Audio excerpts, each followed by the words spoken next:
अल्लाह के वलियों का दरबार कश्मीर में हज़रत सखी ज़ैनुद्दीन वली, जिनको रैंचो बादशाह भी बोलते हैं, उनका दरबार हज़रत सरबल शरीफ पहलगाम में मौजूद।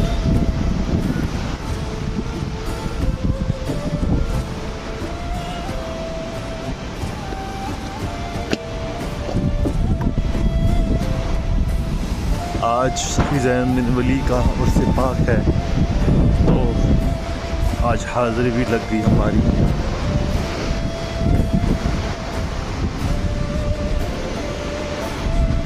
देखिए किन पहाड़ियों में इन अल्लाह के बुज़ुर्गों ने इबादत रियाज़त मुजाहिदे किए हैं। माशाअल्लाह सुभान अल्लाह। और हम पहुँच गए इधर।